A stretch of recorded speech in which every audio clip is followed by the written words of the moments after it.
On our vow. Renewal day, my husband locked me out. This party is for my new woman, not you. I nodded calmly and left. 1 hour later, he realized he had made the biggest mistake of his life because I'm glad to have you here.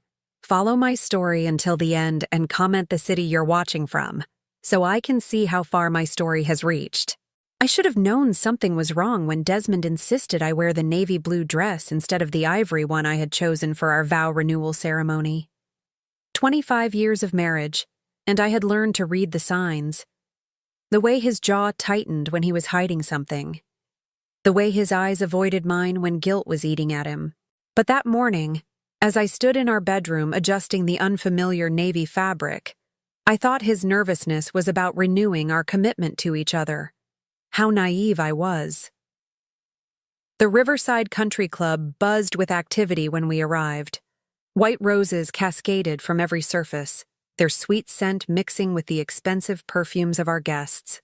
Crystal chandeliers cast fractured light across the marble floors, and gold silk draping transformed the ballroom into something that belonged in a magazine.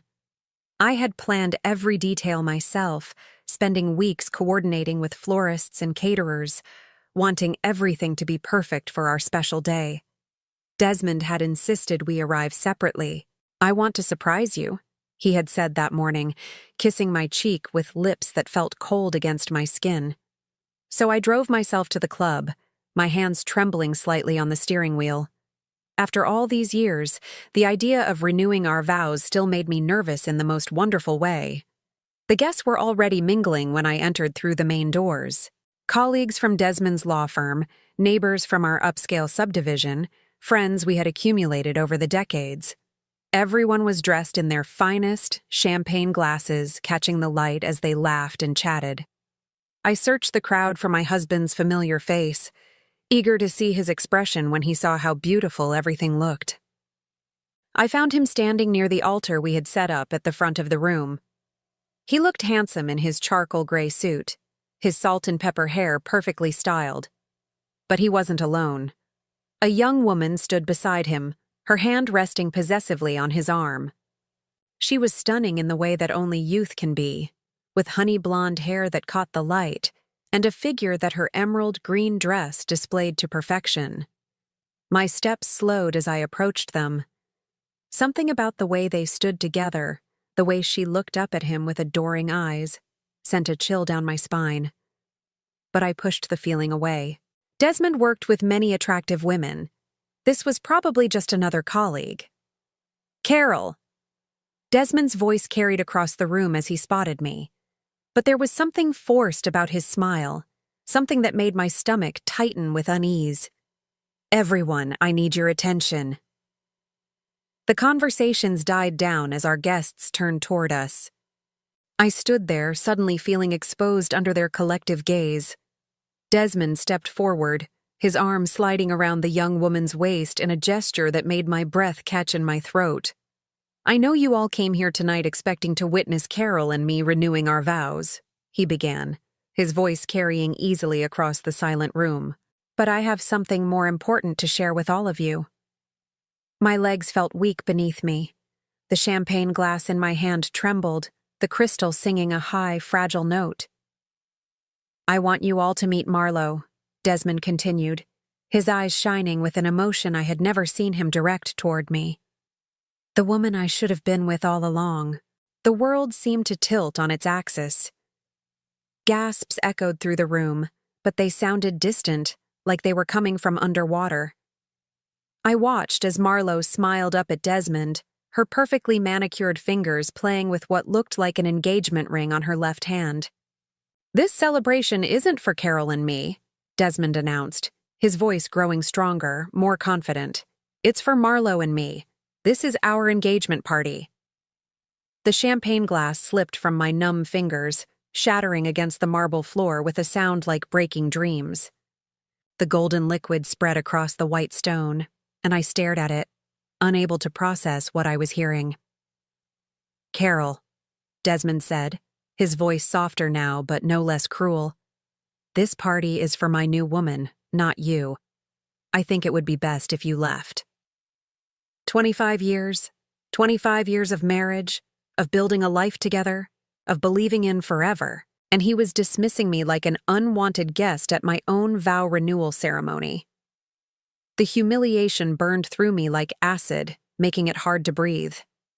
I looked around the room at the faces of people I had considered friends.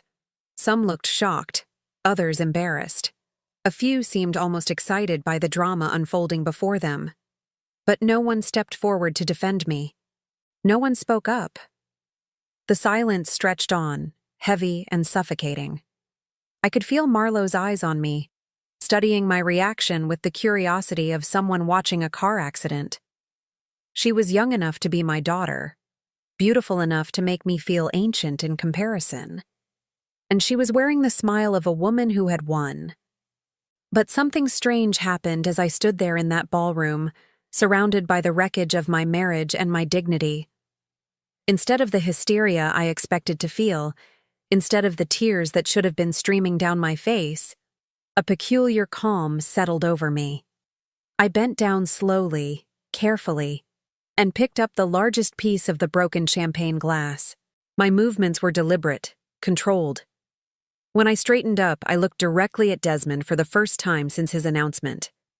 "Congratulations," I said, my voice steady and clear. "I hope you'll be very happy together." I set the glass fragment on a nearby table with a soft click that seemed to echo in the silent room. Then I turned and walked toward the exit, my heels clicking against the marble with measured precision. Each step felt like a decision, like a door closing behind me. "Carol, wait," someone called out behind me. I didn't turn to see who it was. At the entrance to the ballroom, I paused and looked back one more time. Desmond was already turning away from me, his attention focused entirely on Marlowe. She was gazing up at him with the same adoring expression, but now there was something else in her eyes too. Triumph. I walked out of that country club with my head held high, leaving behind the life I had known for over 2 decades. My car keys felt foreign in my hand as I made my way across the parking lot. The evening air was cool against my skin, carrying the scent of honeysuckle from the club's gardens. As I sat in my car, key in the ignition, I caught my reflection in the rearview mirror. I expected to see devastation, to see the face of a woman whose world had just collapsed. Instead, I saw something that surprised me: determination. Because here's what Desmond didn't know, what none of them knew. The woman he had just humiliated so publicly, the wife he had dismissed so carelessly, was not the helpless victim they all assumed me to be. I started the engine and drove away from the Riverside Country Club, leaving behind the sound of laughter and celebration that should have been mine. But I wasn't driving toward defeat. I was driving toward something much more powerful, something that would change everything. The house felt different when I returned that night. Every familiar object seemed to mock me with memories of the life I thought I had been living. The wedding photo on the mantel, taken 25 years ago when I believed in forever. The throw pillows I had carefully arranged that morning, thinking Desmond and I would come home together as a renewed couple. Even the scent of the vanilla candles I had lit before leaving seemed cloying now, artificial. I walked through our home like a stranger, my navy blue dress rustling with each step. The silence was deafening after the humiliation at the country club. I kept expecting Desmond to walk through the door to tell me it had all been some twisted joke. But deep down, I knew he wouldn't be coming home tonight. Or any night. I made myself a cup of tea with hands that had finally stopped trembling, then sat at our kitchen table, staring at the ceramic surface Desmond had insisted we install 3 years ago. He had said it was an investment in our future. Now I wondered if he had already been planning his exit then. That's when I noticed his laptop bag was gone from its usual spot by the front door. His reading glasses were missing from the side table. Small things, but they told a story of someone who had been preparing to leave for some time. I climbed the stairs to our bedroom, each step feeling heavier than the last. The master suite we had shared for so many years looked the same, but I could sense the emptiness now. When I opened Desmond's closet, my suspicions were confirmed. His best suits were gone, his favorite ties. the watch his father had given him. But it was what I found in his nightstand drawer that truly broke my heart. Tucked beneath some old magazines was a small velvet box. My hands shook as I opened it, revealing a diamond ring that was easily twice the size of my own modest wedding band. The receipt was still inside the box. $15,000, purchased 6 months ago. 6 months. He had been planning this humiliation for half a year. I sank onto our bed, the ring box falling from my numb fingers. The betrayal cut deeper than the public humiliation had. This wasn't a spontaneous decision or a midlife crisis. This was calculated, premeditated. My phone buzzed with a text message. For a moment, hope fluttered in my chest. Maybe Desmond had come to his senses. Maybe he was calling to apologize, to tell me he had made a terrible mistake. But the message wasn't from Desmond. It was from my sister-in-law, Jennifer. "Carol, I'm so sorry about tonight. I had no idea Desmond was planning that. Are you okay?" Before I could respond, another message appeared, then another. Word was spreading quickly through our social circle. I could imagine the conversations happening right now, the speculation about what had led to such a public disaster. I turned off my phone and walked to my closet to change out of the navy dress that had become a costume for my own humiliation. As I hung it up, I wondered if I would ever wear it again. Probably not. It would always remind me of the night my marriage died. I pulled on comfortable clothes and wandered back downstairs, drawn by a restlessness I couldn't name.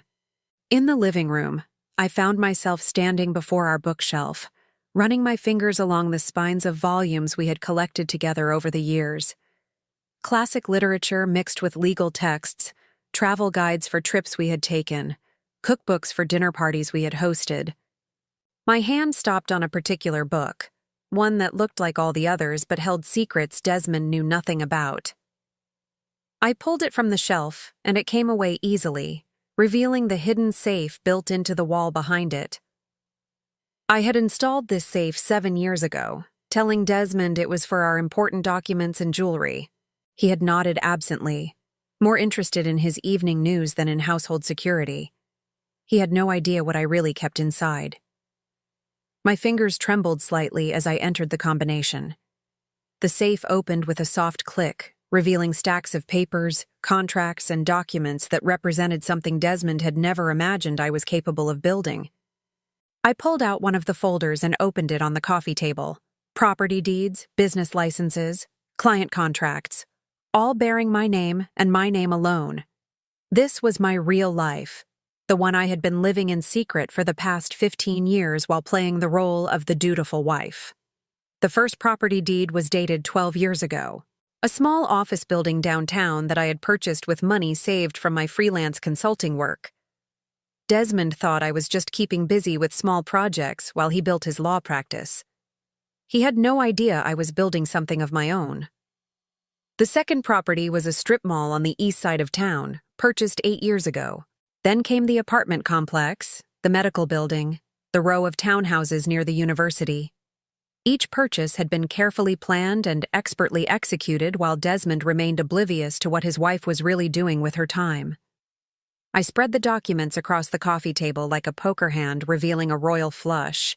23 properties in total, generating $18,000 in monthly rental income. A consulting business with clients in 6 states, bank accounts and investment portfolios that Desmond had never seen. While he had been building his reputation as one of the city's most successful attorneys, I had been building something much more substantial, and he had never suspected a thing. A bitter laugh escaped my lips as I remembered all the times he had patted my hand condescendingly when I mentioned my little projects.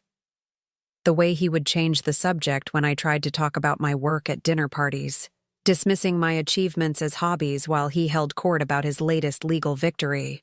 I thought about the sacrifices I had made for his career, the clients I had referred to him from my growing network, the social connections I had maintained for both our benefits, the countless hours I had spent supporting his ambitions while quietly building my own empire. 3 years ago, when his practice had hit a rough patch due to some bad investments, I had quietly arranged for several of my consulting clients to hire his firm for their legal needs. He never knew those referrals came from me.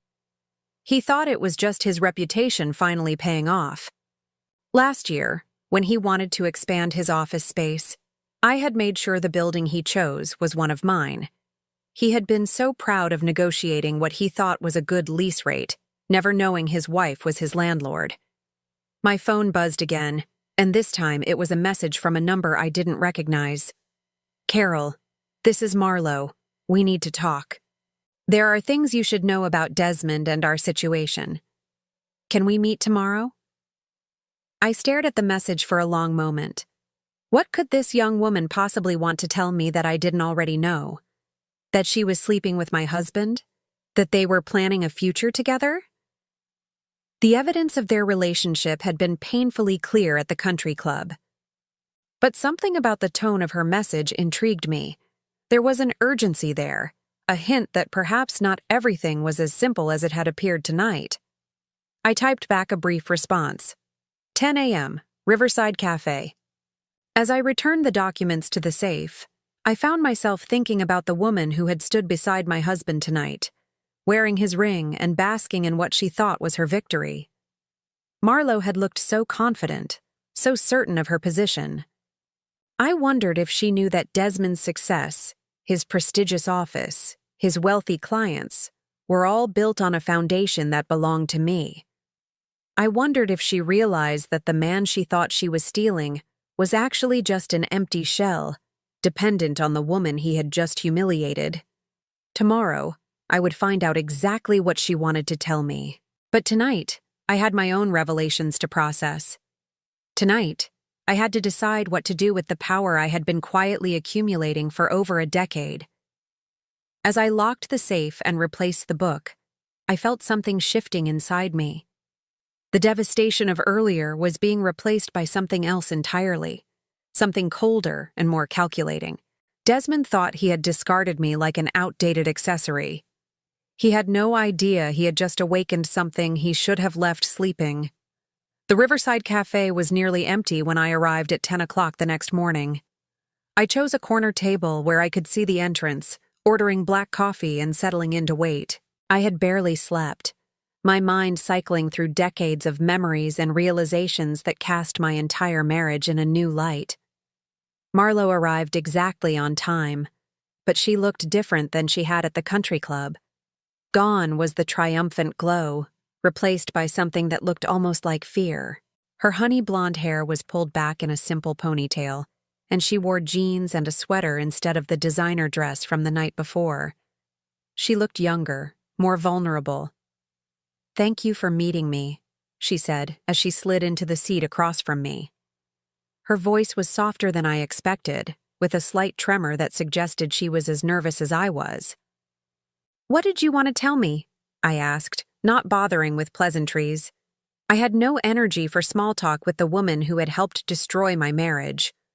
Marlo fidgeted with her coffee cup, avoiding my eyes. "I need you to know that I never wanted it to happen like that. The whole thing at the country club, the public humiliation, that was all Desmond's idea. But you went along with it." "Yes," she admitted, her voice barely above a whisper. "But there are things about Desmond you don't know, things he's been hiding from both of us." I leaned back in my chair, studying her face. "Such as?" "He's been lying to me about money, about his success, about everything." She finally met my eyes, and I saw genuine distress there. I thought he was wealthy. I thought his law practice was thriving. But yesterday, after you left, I overheard him on the phone with someone about debts. Serious debts. A cold smile tugged at my lips. How serious? $300,000, maybe more. He owes money to clients, to other attorneys, to people who sound dangerous when they call. She wrapped her hands around her coffee cup like she was trying to warm herself. He told me he was going to inherit money from his family, that there were investments that would pay off soon. But now I'm starting to think he was lying about that too. I said nothing, just waited for her to continue. "There's something else," Marlo said, her voice dropping even lower. "I'm pregnant." The words hit me like a physical blow, but I kept my expression neutral. Another betrayal, another layer of deception. "Congratulations," I said flatly. "That's why he wanted to make the announcement so public. He said it would force you to accept the situation and agree to a quick divorce. He needs to be free to marry me before the baby comes." Tears started to well up in her eyes. "But I'm starting to realize that he doesn't love me. He just needs someone to take care of him." I took a slow sip of my coffee, processing this information. Desmond was deeper in debt than I had imagined, and now there was a child involved. An innocent life that would be born into this mess he had created. "Why are you telling me this?" I asked. "Because I think he's been using both of us," Marlo said, wiping away a tear that had escaped down her cheek. "And because I need to know something. Are you really as helpless as he says you are? He told me you've never worked a real job, that you've been dependent on him for everything. But watching you last night, the way you handled that nightmare with such grace, I started to wonder if he was lying about that too." I set down my coffee cup with deliberate precision. "What do you think?" "I think there's more to you than he realizes. I think maybe you're not the victim in this story." For a long moment, we sat in silence. Then I made a decision that would change everything. "You're right," I said simply. "I'm not." I reached into my purse and pulled out a business card, sliding it across the table. It was simple, elegant, with my name and the words "Strategic Business Consulting" embossed in gold. Marlo picked it up, frowning. "I don't understand." For the past 15 years, while Desmond thought I was playing house, I've been building a business empire. I own 23 commercial properties in this city, including the building where Desmond leases his office space. I have a consulting firm with clients in 6 states who pay me very well for my expertise in commercial real estate and business development. Her eyes widened as the implications began to sink in. Last month alone, my rental properties generated $18,000 in income. My consulting fees brought in another $12,000. I have investment accounts, savings accounts, and business accounts that Desmond has never seen, because he's never been interested enough in my activities to ask. Marlo stared at the business card like it might explode. "But he said you were completely dependent on him financially." "Desmond sees what he wants to see. He needed me to be helpless and grateful so he could feel important and powerful. So I let him believe that while I quietly built something real." I leaned forward, my voice dropping to match hers. "Do you want to know the most ironic part? 3 years ago, when his practice was struggling, I anonymously arranged for several of my clients to hire his firm for their legal needs. The cases that he thought proved his brilliance and saved his reputation, they came from me." "Oh my God," she whispered. "And the office building he's so proud of leasing for his practice? I own that too. He's been paying rent to me for the past 18 months without knowing it." Marlo's face had gone completely pale. "How is that possible?" "I use a property management company to handle the day-to-day operations. The lease is in the name of one of my business entities. Desmond has no idea that his monthly rent check of $4,500 goes into my account." She sat back in her chair, looking stunned. "He has no idea?" "None. And neither do any of his colleagues or friends. I've spent years cultivating the image of the devoted wife who dabbles in little projects while her successful husband provides for her. It's amazing how invisible you can become when people don't think you're important enough to pay attention to." "But why? Why let him think that?" I considered her question. It was one I had asked myself many times over the years. At first, it was self-preservation. I grew up poor, and I never wanted to be financially dependent on anyone ever again. But as time went on, especially as Desmond became more condescending and dismissive, it became something else. Insurance. Insurance against what? Against exactly what happened last night. Against the day when Desmond decided I wasn't useful to him anymore. I picked up my coffee cup again, noting that my hands were perfectly steady now. I've been preparing for this moment for years, even if I didn't fully realize it. Marlo was quiet for a long time, absorbing everything I had told her. Finally, she spoke. "What are you going to do now?" "That depends," I said, "on what you're going to do." "What do you mean?" I studied her face, seeing the fear and confusion there. Despite everything, despite the fact that she had slept with my husband and helped him humiliate me publicly, I felt an unexpected surge of sympathy for her. She was young and pregnant, and beginning to realize that the man she thought she loved was nothing more than an elaborate fraud.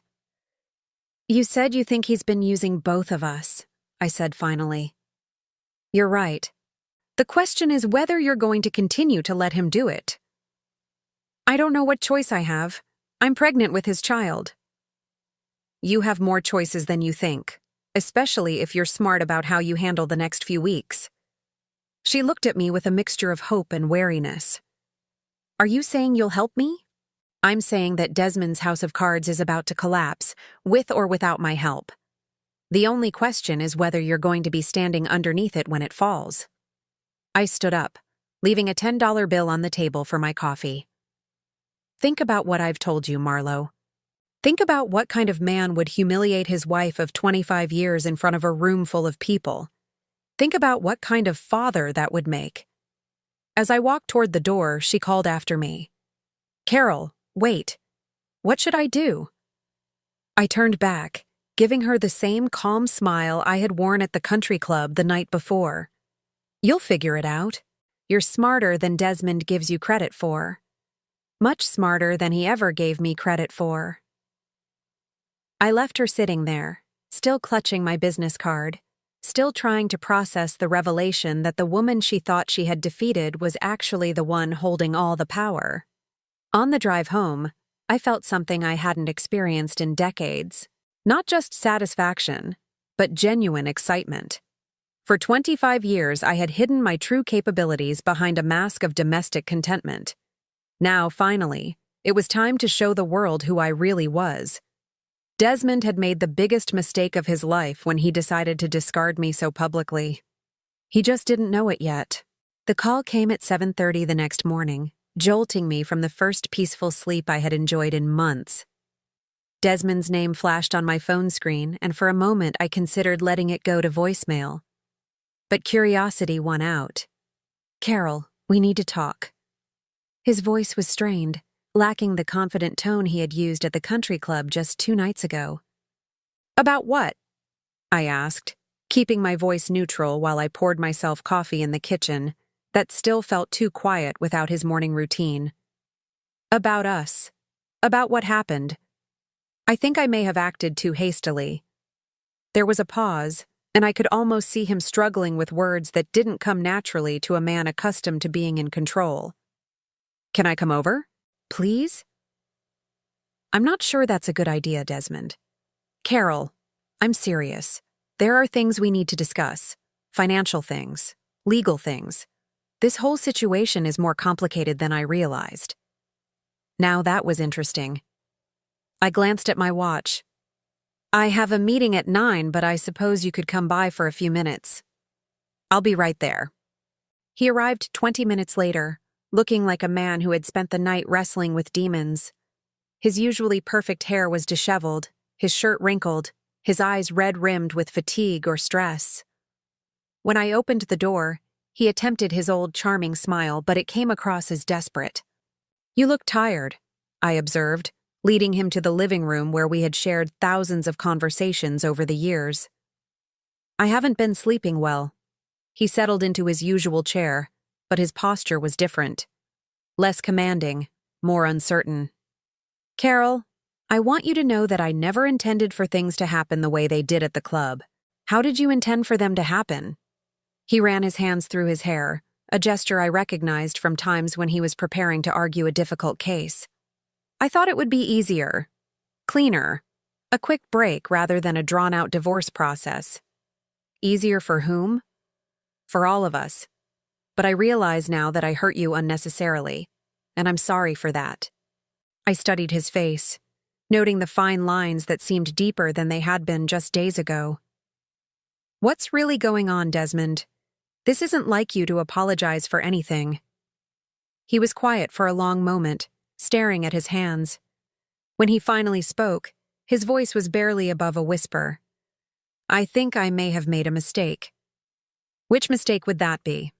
The affair, the public humiliation, or the pregnancy? His head shot up, surprise flickering across his features. Marlo told you about the baby? She told me several things. She's more perceptive than you give her credit for.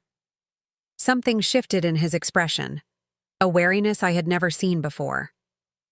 What else did she tell you?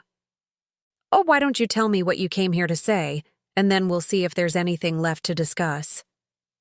Desmond stood up and began pacing, another sign of the anxiety he was trying to hide. I've been doing some thinking about our finances, about the divorce settlement, about how we're going to divide everything. And I realized that I don't actually know as much about our financial situation as I thought I did. You always handled the household accounts, the investments, the retirement planning. I've been so focused on the practice that I never paid attention to the details. I sipped my coffee, saying nothing. So I went through our files last night, trying to get a clear picture of what we have, what we owe, what we can expect from the division of assets. He stopped pacing and turned to face me. Carol, I can't find half of our financial records. The investment accounts you mentioned over the years, the retirement funds, even our savings accounts. Either the paperwork is missing, or I never understood what you were actually doing with our money. What are you asking me, Desmond? I'm asking you to help me understand where we stand financially so we can work out a fair settlement. I set down my coffee cup and looked at him steadily. A fair settlement. Yes, I know I've hurt you, but we're both adults. We both contributed to this marriage, and we both deserve to walk away with our share of what we built together. The audacity of it took my breath away. After 25 years of dismissing my contributions, after humiliating me publicly, after getting another woman pregnant, he wanted me to help him figure out how to take half of everything I had built. Tell me something, I said, my voice dangerously quiet. In all your research last night, did you happen to look at the lease agreement for your office? A flicker of confusion crossed his face. What does that have to do with anything? Humor me. No, I didn't look at the lease. Why would I? That's a business expense. It doesn't affect our personal assets. I walked to the bookshelf and retrieved one of the folders from my hidden safe, returning to set it on the coffee table between us. This is the lease agreement for your office space, the building at 225 Commerce Street. He picked up the document, frowning as he read. I watched his face change as the details registered. The property owner listed on the lease wasn't some anonymous corporation. It was CBR Holdings, a company he had never heard of. I don't understand, he said slowly. Who is CBR Holdings? Carol Beth Rawlings Holdings. My maiden name, my company. I let that sink in for a moment before continuing. I own the building where you practice law, Desmond. You've been paying rent to me for the past 18 months. The color drained from his face. That's impossible. I opened the folder wider, revealing property deeds, business licenses, and bank statements. I own 23 commercial properties in this city. Your office building is just one of them. I also own the strip mall where you get your hair cut, the parking garage where you park your car downtown, and the building that houses 3 of your biggest clients. Desmond stared at the papers like they were written in a foreign language. How is this possible? How do I not know about this? Because you never asked. Because you assumed that your little wife with her little projects couldn't possibly be doing anything important. I pulled out another set of documents. These are the client referral agreements that saved your practice 3 years ago. The cases that you thought proved your reputation was growing. They came from my consulting clients. Carol, this doesn't make sense. If you had this kind of money, this kind of business success, why didn't you tell me? I looked at him with genuine amazement. Desmond, I tried to tell you for years. Every time I mentioned a new client or a successful project, you would pat my hand and change the subject. When I suggested we celebrate my first property purchase, you said it was cute that I was playing businesswoman, but that we shouldn't get carried away. He sank back into his chair, the weight of realization settling over him like a lead blanket. Last year, when you wanted to expand your office space, do you remember how quickly everything fell into place? How the perfect building became available at exactly the right rent? You're saying that was you, too? I made sure you got that space because I thought we were building something together. I thought your success was our success. I gathered the papers back into the folder. I was wrong. Desmond was quiet for several minutes, processing everything I had revealed. When he finally spoke, his voice was hollow. How much are we talking about here? What's the total value of all this? My business assets are worth approximately $2,800,000. My monthly income from rentals and consulting fees averages around $30,000. I closed the folder with a soft snap, none of which will be part of any divorce settlement, since it's all in my name alone and was acquired with my own earnings. The silence that followed was profound. I could almost see the calculations running through his mind, the realization of what he had thrown away, what he had lost.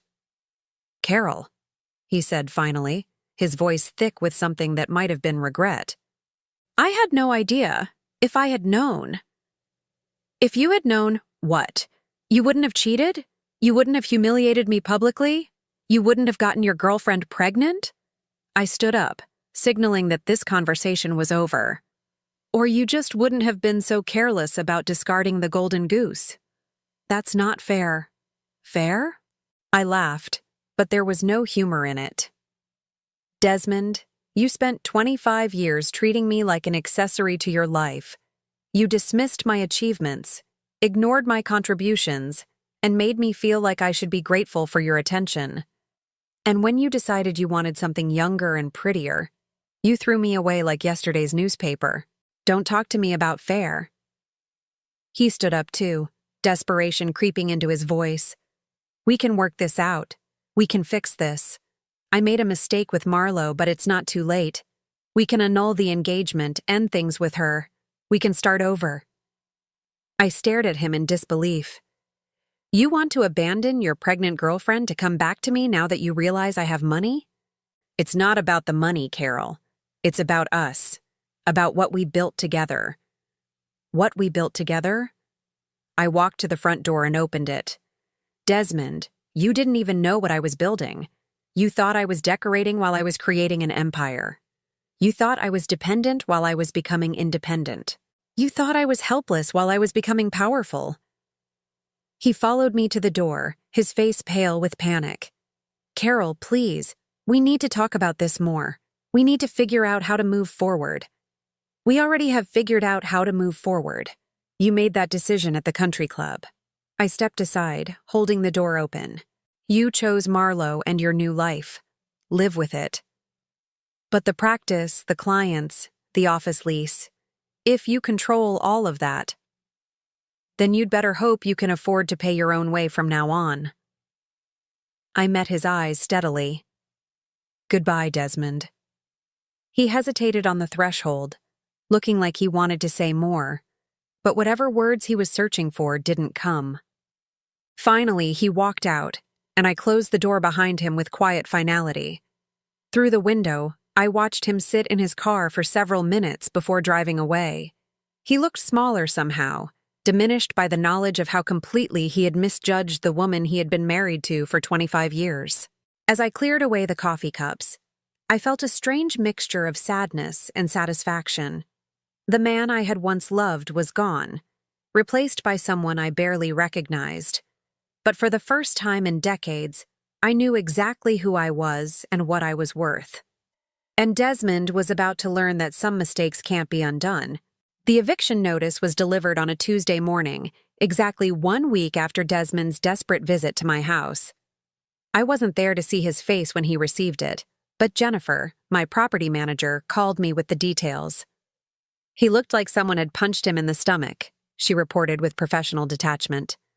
He kept asking if there was some mistake, if he could speak to the property owner directly. I told him all communications needed to go through the management company, just like you instructed. Did he say anything else? He asked for 30 days to work something out.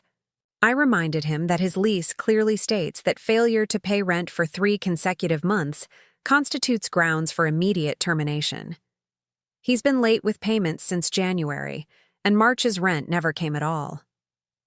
I had been tracking Desmond's financial decline through the rent payments, or lack thereof.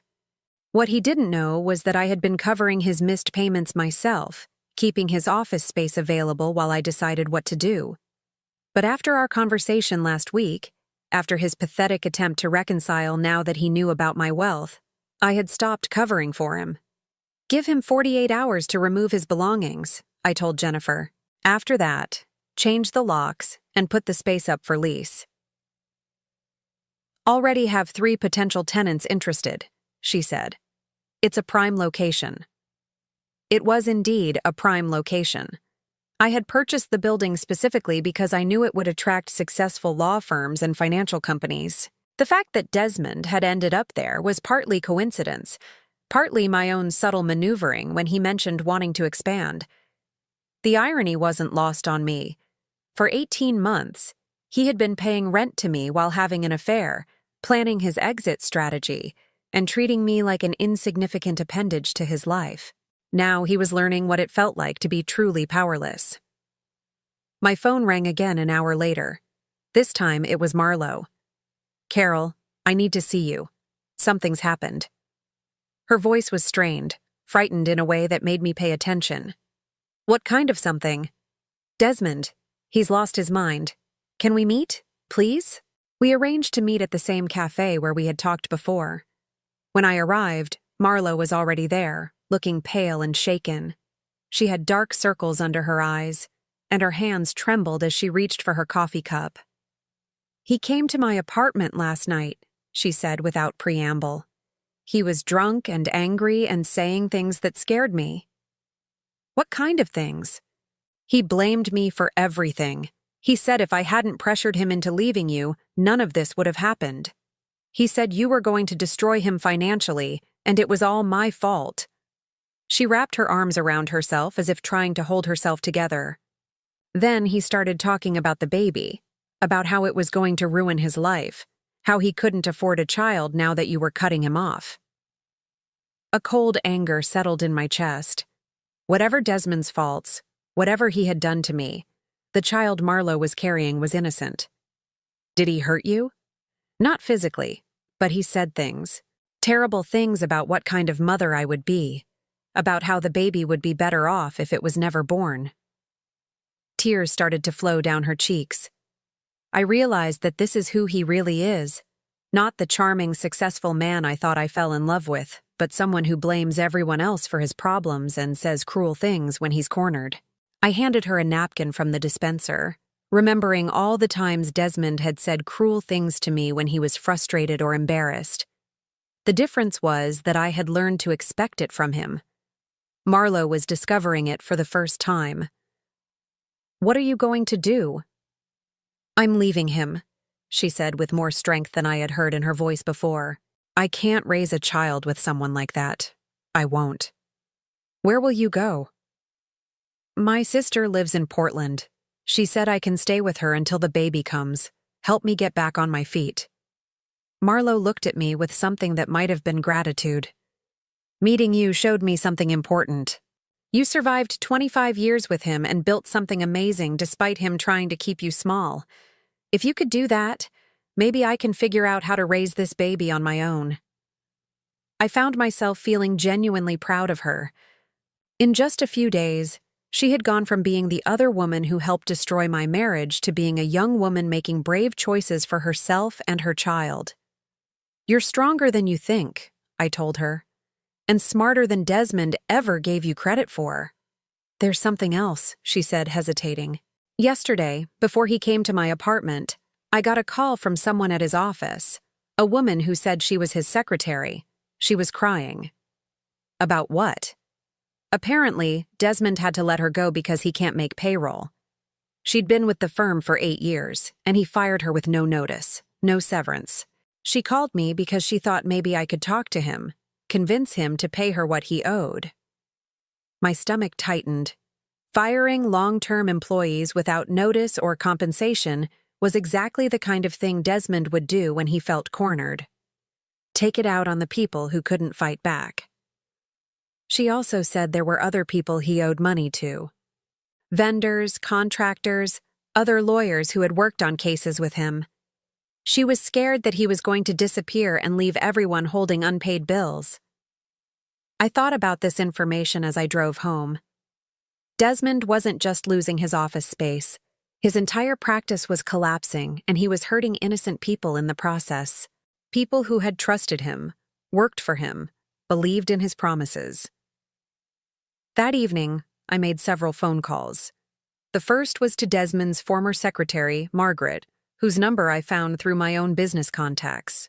She was indeed crying when she answered. "Mrs. Patterson, I'm so sorry to bother you, but I didn't know who else to call. Mr. Patterson owes me 3 weeks of pay, and my rent is due tomorrow. Margaret, this is Carol Patterson, Desmond's wife." There was a surprised silence. Oh, Mrs. Patterson, I heard about. I mean, I know you and Mr. Patterson are. I'm so sorry. Don't apologize. Tell me exactly what Desmond owes you. 3 weeks of salary comes to $2,100. But honestly, I'd be happy with anything. I know he's having financial troubles. You'll have a check tomorrow, I told her. And Margaret, start looking for a new job. Don't wait for Desmond to get back on his feet. The second call was to the building maintenance company that Desmond had stiffed for 6 months of cleaning services. The third was to the legal research firm that was owed $4,000 for case preparation work. The fourth was to the court reporter who had worked dozens of cases for Desmond's firm and hadn't been paid in 3 months. By the end of the evening, I had written checks totaling nearly $15,000 to cover debts that Desmond had walked away from. Not because I felt obligated to him, but because these people didn't deserve to suffer for his failures. The final call came from Desmond himself at nearly midnight. "Carol, what the hell do you think you're doing?" "I'm sorry. What?" "Margaret called me. She said you paid her, and I got calls from 3 other people saying the same thing. You can't just pay my business debts without talking to me first." I was quiet for a moment, amazed by his audacity. I wasn't paying your debts, Desmond. I was helping people you hurt when you decided to abandon your responsibilities. Those are business obligations. They're not your concern. They became my concern when you chose to handle them the same way you handled our marriage, by walking away and leaving other people to clean up the mess. Carol, you can't do this. You can't interfere with my practice like this. "What practice?" I asked softly. "From what I understand, you don't have an office, you don't have employees, and you don't have clients. What exactly am I interfering with?"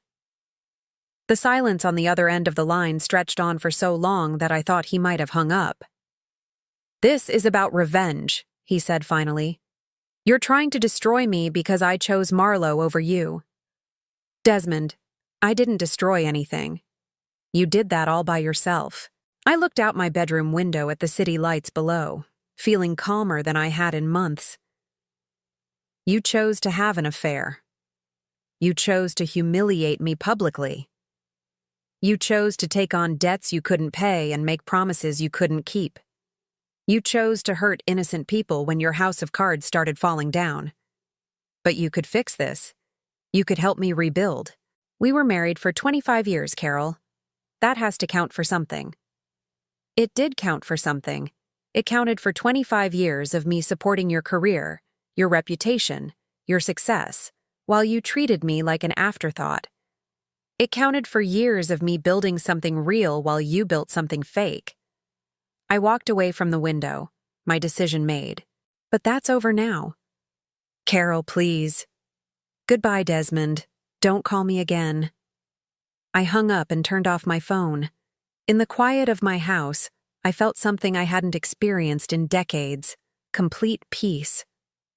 The man who had controlled so much of my emotional energy for so many years no longer had any power over me. 2 days later, I heard through mutual acquaintances that Marlo had indeed left for Portland. She had quietly packed her things and disappeared while Desmond was at a bar, drinking away his sorrows and blaming everyone but himself for his situation. He was alone now, facing the consequences of his choices without the financial cushion I had provided, or the young woman he had convinced himself loved him. His practice was gone, his reputation was in ruins, and the people he had counted on had all walked away. I should have felt sorry for him. After 25 years together, perhaps I should have felt some sympathy for the man who had once been my partner. Instead, I felt nothing but relief. The chapter of my life that had been defined by his needs, his ambitions, his approval, was finally closed. And I was free to write the next one entirely on my own terms. 6 months later, I stood on the deck of my new house, watching the sun rise over the Pacific Ocean. The coastal town of Mendocino was exactly what I had dreamed of during all those years when I was too busy building an empire to think about where I actually wanted to live. The house itself was perfect in its imperfection. A weathered Victorian cottage perched on a bluff overlooking the sea, with rooms that caught the morning light and a wraparound porch where I could drink my coffee while listening to the waves crash against the rocks below. I had paid $550,000 for it, cash, and had spent another $100,000 making it exactly what I wanted. For the first time in my adult life, I was living entirely for myself. The move from the city had been surprisingly easy. I had kept the most profitable of my rental properties and sold the others to investors who appreciated their value. My consulting business had actually grown stronger since the divorce, as word spread about the woman who had quietly built a real estate empire while everyone thought she was just a lawyer's wife. I had 3 new clients this month alone, successful women who wanted help diversifying their investments and building long-term financial security. There was something deeply satisfying about helping other women discover their own economic power. My phone buzzed with a text message as I finished my morning coffee. It was from Marlo, something that had become a pleasant routine over the past few months. Baby kicked for the first time yesterday, felt like a little soccer player in there. Hope you're enjoying the ocean this morning. I smiled as I typed back. That's wonderful news. How are you feeling? Good. Tired, but good. My sister says I'm glowing, but I think that's just the pregnancy hormones making me sweat all the time. Marlo had thrived in Portland. She had gotten a job with a marketing firm, found a comfortable apartment near her sister, and was preparing for motherhood with a strength that impressed me. We had stayed in touch, an unlikely friendship born from shared experience with the same disappointing man. She had never asked me for money or help, though I had quietly set up a trust fund for her unborn child. The baby would have college tuition covered, regardless of what happened with Desmond's legal obligations. Some gifts were given not for gratitude, but for peace of mind. Another message came through, this one from Jennifer at the property management company. FYI, your ex-husband called again yesterday asking about lease terms for the Commerce Street building. I told him the same thing I've told him for the past 3 months. The space is leased to a family law firm through 2027. He didn't take it well. I shook my head, amazed that Desmond was still trying to reclaim his old office space. His persistence would have been admirable if it wasn't so pathetic. According to mutual acquaintances, he had been struggling to rebuild his practice from a shared office space in a less desirable part of town. Most of his former clients had moved on to other attorneys, and his reputation had taken a serious hit when word spread about how he had treated his employees and vendors. He had tried to contact me directly dozens of times over the past 6 months. Phone calls that went straight to voicemail, emails that were automatically filtered to a folder I never opened, letters that were returned unopened. I had made my position clear, and I had no interest in rehashing old grievances or listening to new apologies. The only communication I had acknowledged was the formal divorce papers, which I had signed without hesitation or negotiation. Desmond got to keep his personal belongings, his car, and his struggling law practice. I kept everything else, which was exactly what I had always owned anyway. My lawyer had been amazed by how simple the process was. Most divorces involving significant assets take months or years to resolve, he had told me. But since everything of real value is in your name alone, there's nothing to divide. It's almost like you were never financially married at all. Which, I realized, was exactly the truth. For 25 years, I had been building my own life while maintaining the illusion of a shared one. As I prepared to go inside and start my workday, I noticed a familiar car pulling into my driveway. My chest tightened with annoyance and something that might have been fear. Desmond's silver sedan looked out of place in this peaceful setting, like a storm cloud on a clear day.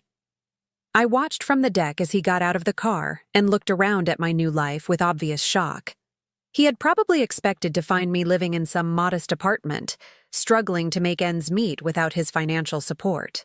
Instead, he was seeing a $500,000 house with ocean views and a well-tended garden. He climbed the steps to my porch slowly, like a man approaching a dangerous animal. When he reached the top, he stopped and stared at me for a long moment. "You look good," he said finally. "Happy. What do you want, Desmond?" He was thinner than he had been 6 months ago, and there were new lines around his eyes that spoke of stress and sleepless nights. His clothes were still expensive, but they hung differently on him now, like costumes that no longer fit the character he was trying to play. "I wanted to see you, to talk to you." "About what?" "About us. About the mistakes I made. About whether there might be a way to fix things." I studied his face, looking for signs of the man I had once loved. "There is no us anymore, Desmond. There hasn't been for a long time.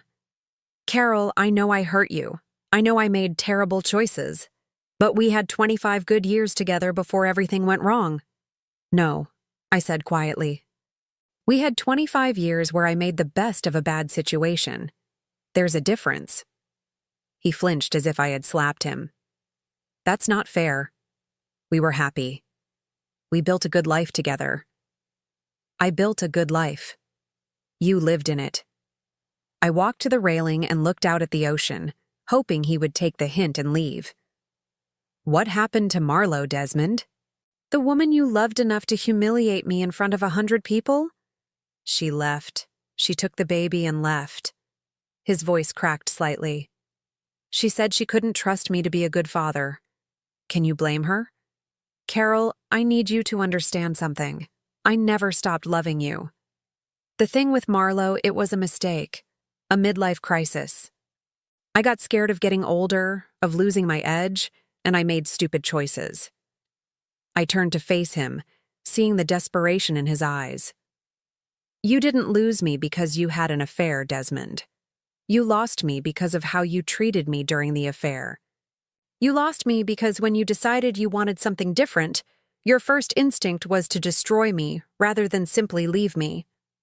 I was trying to protect you from a messy divorce. I thought if I made a clean break. By humiliating me at our vow renewal ceremony, by telling our friends and colleagues that I wasn't good enough for you anymore." I shook my head. "You weren't protecting me. You were protecting your image. You wanted to be the successful man who traded up for a younger model, not the man who abandoned his wife of 25 years. He was quiet for a long moment, staring at his hands. "I know I can't undo what I did, but I can try to make it right.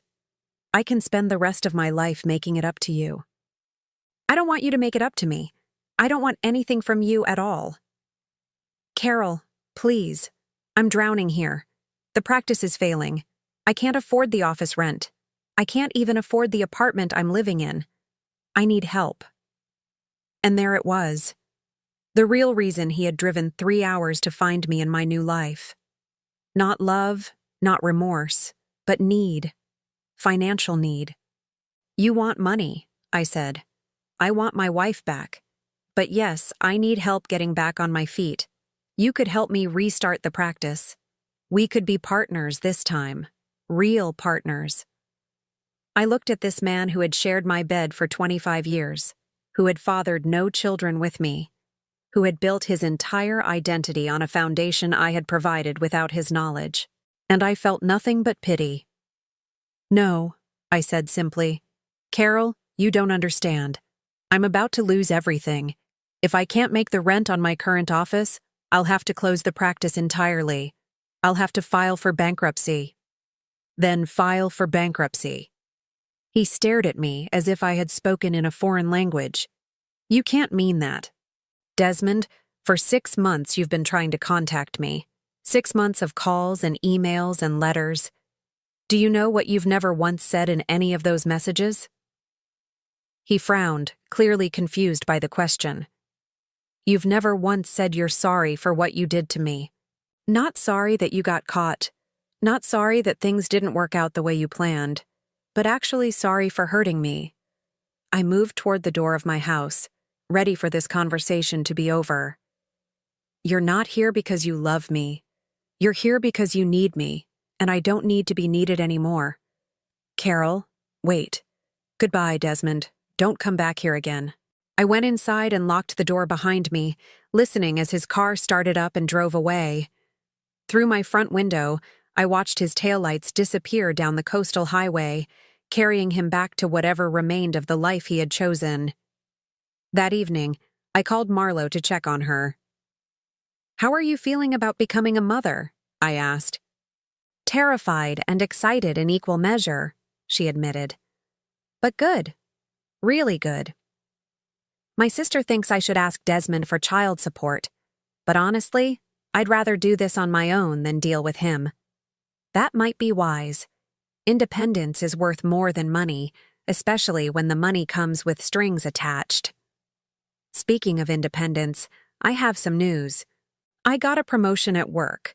They're making me a senior account manager, which means I can afford a bigger apartment and proper health insurance for the baby. That's wonderful news. I keep thinking about something you said to me that day at the cafe, about how some bonds can't be broken by silence. I used to think that meant you were trapped by your marriage, but now I think you meant something different. What do you think I meant? I think you meant that the bond between who you really are and who you want to become can't be broken by other people's expectations, that you can be silent about your strength, but the strength is still there.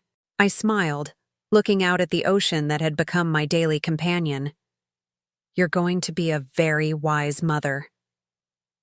As I hung up the phone, I realized that this was what happiness felt like. Not the desperate gratitude of someone whose basic needs were being met, but the quiet satisfaction of someone who had built exactly the life she wanted. I had spent 25 years hiding my power to keep peace in a marriage that was never really peaceful.